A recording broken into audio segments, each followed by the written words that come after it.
It's definitely something you got to buy every a year. program where people are gonna take their vacation, they're gonna have to choose. Either it's going to be archery or it's Yeah, going to be it's a firearms. low It's barrier not to going to entry be too. both. Yeah, cheaper guns Because typically. they may not have a Typically tag for cheaper either one. guns. Felons Now, can once still we use them. prove Or it, no, we push right? them to What is firearms. I think they can You know, use buy a them. lot of archery. I'm not Or if they go out the well, first that's a part of Skeeter archery question, season, but I'm Am pretty I a sure felon? they can. deer, If I'm a They felon, what won't can come I back to do? buy firearms. If I'm a felon. So now you're That's a putting good us segment. between a rock and a hard place because now we potentially could lose 50% of our business. nobody can survive on a 50% log. Dude, it is humid Earn a in buck here today. will help. Holy Is now will smoke. give them an opportunity to get another buck, so they will hunt both My seasons. sore throat's killing me. But also, I Am I out of believe, liquids? instead of this 3-day extended have to go firearm Stockholm season in Skeeter December, comes back. let's go back to a 7-day primitive muzzleloader season, where they have to go I think and we should come and just buy do things from the a retailer so week-long we can primitive survive hunt. to pay Yeah, like taxes to the Pennsylvania state does of like a Michigan footlock that'll pay season. everybody Kinda to cool. build. Yeah, like, well, muzzleloader, flintlock. Just my thoughts. It needs to be, Appreciate if you it needs to consider it be as between either earn the a buck for the December whole deer hunt and the end entire of regular southern firearm. Michigan, or zone 3 versus zone 2. I think. You know, I know it's not fair to them I'd guys even either, throw because in, we're all like, taxpayers, trad we all bows own in there. land, we all That'd be hunt cool. on our land. Spears. Yeah, And prove use, it to do for deer hunting. Yeah.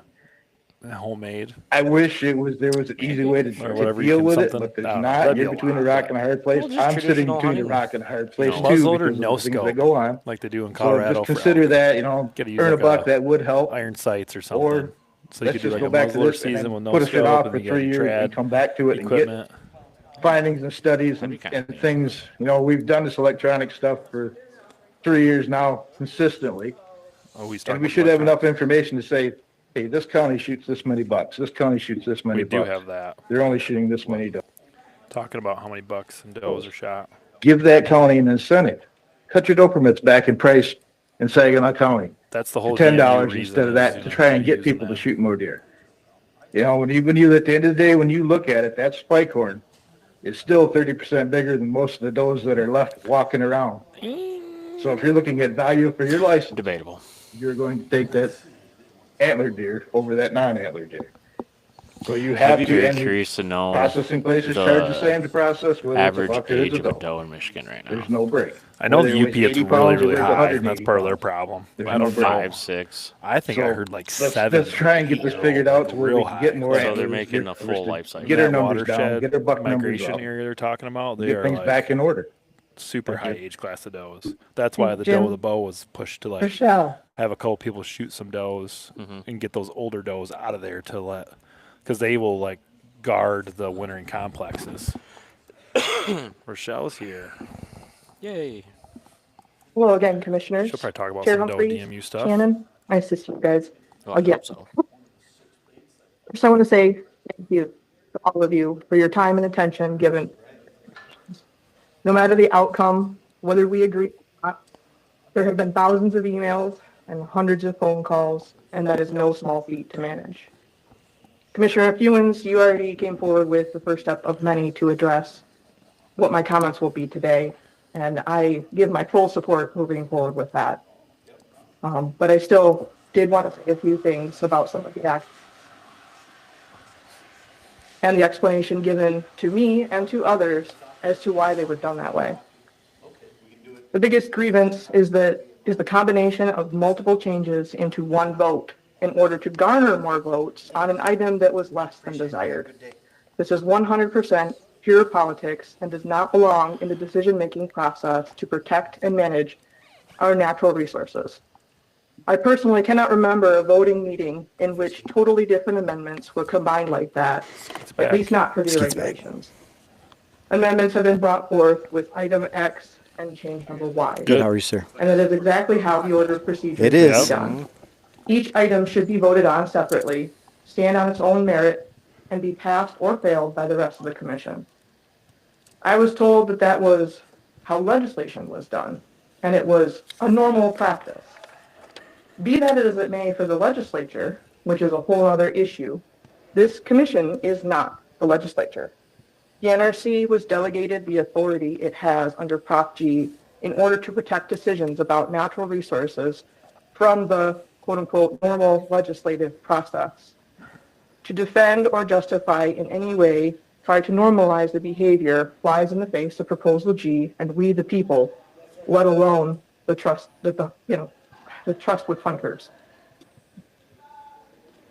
Your duty is to the resource, whether it is deer, bird, fish, land, or water, to protect it just like you did the dams and the land that went with them, and to support sound scientific management decisions that are defensible with data, not just pleas for opportunity and tradition.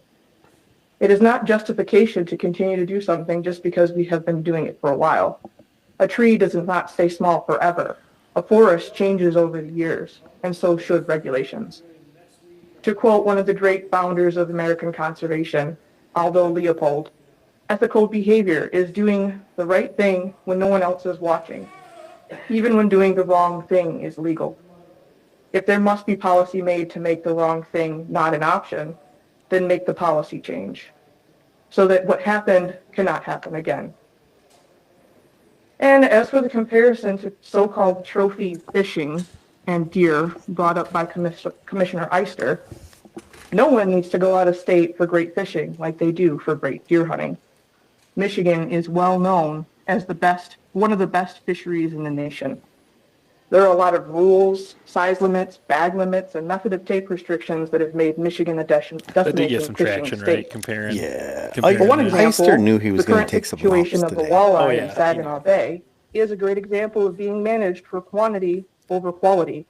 And the size of those fish is limited not by the habitat or the climate, nor because Michigan is not capable of growing larger, more desirable walleye. Maybe we could learn a thing or two from the fish. Thank you all.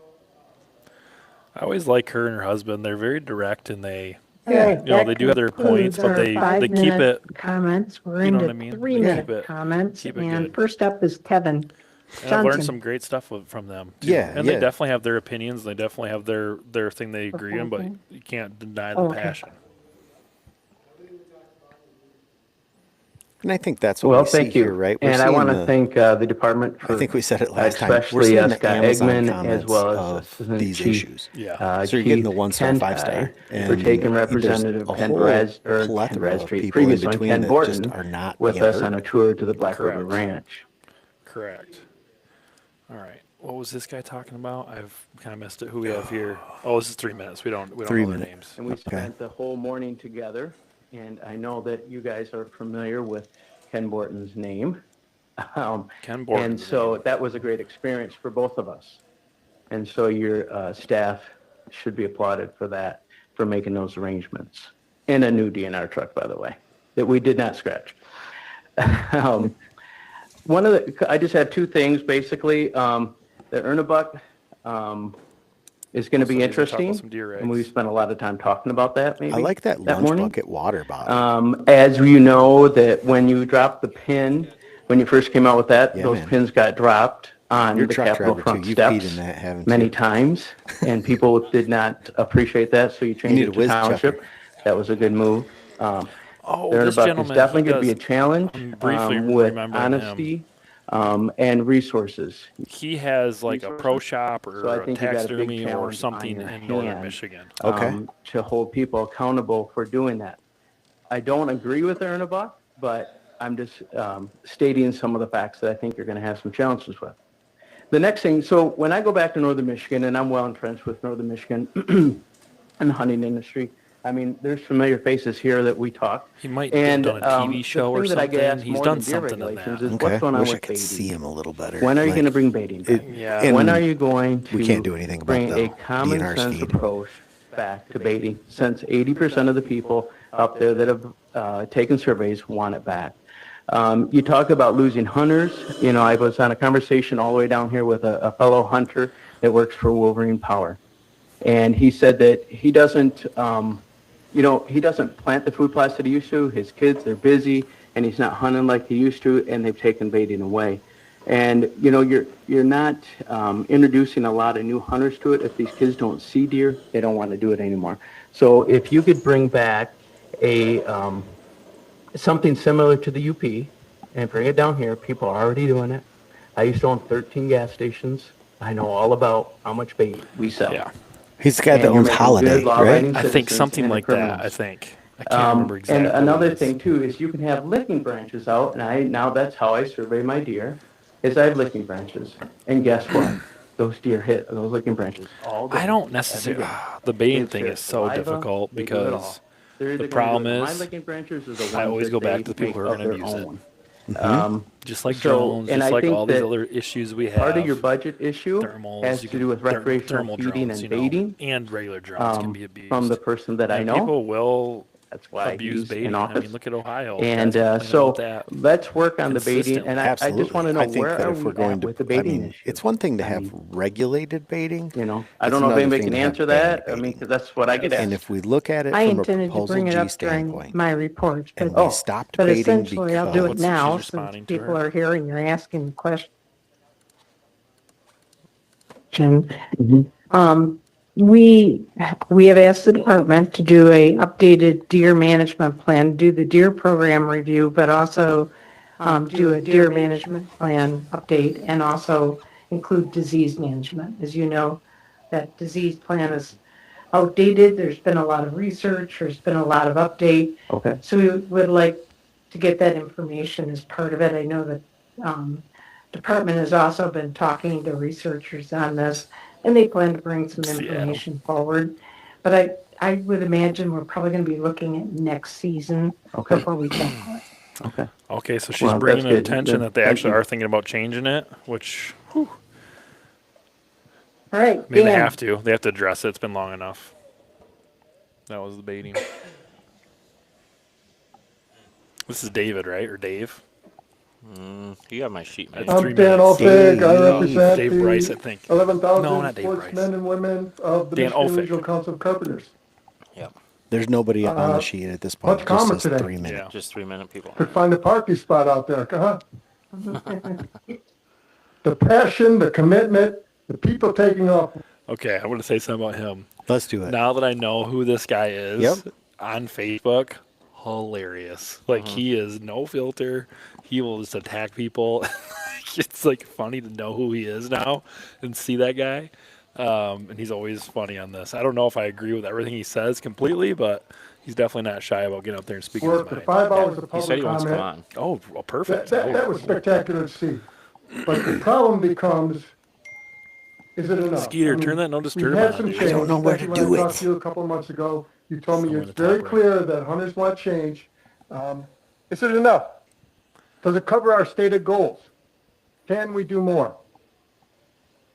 We all fear, a lot of the hunters fear, of 2027, making this $1 rule in 2027. A lot can happen in that year.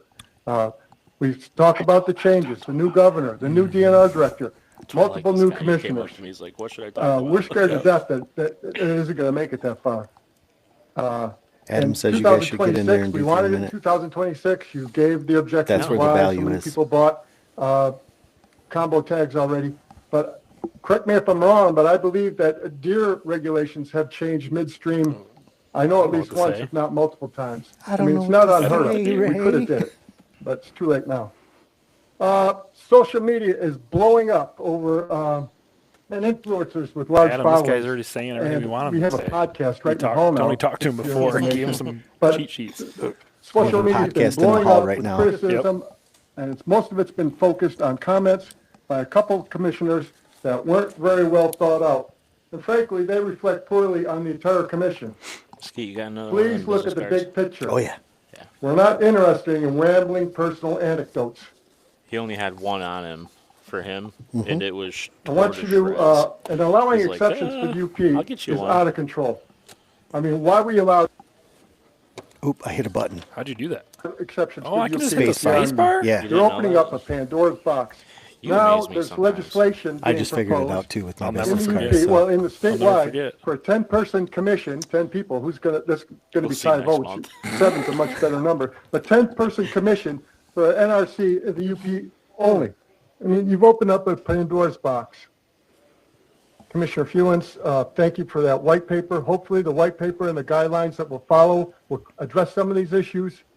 We've made some progress. Thank you for that. Any questions? I didn't think so. I didn't think so. Todd, you're up. Golly. Morning, Commissioners, Director. Vistaprint gets free business cards too. And over the That's how I last did my few work once. regulation cycles. Those were actually I've the been ones here that for I quite a few of them now. are from different Vistaprint. talks. Oh, okay. My eyes have really been opened up But if you on do them color what I and referred to two-sided last and month as 500 the of failed them, but process. not And I free. also You're right. brought that You're up right. this past spring. Excuse me, and I brought it up last fall, and I've been starting to be more vocal about it, this regulation cycle.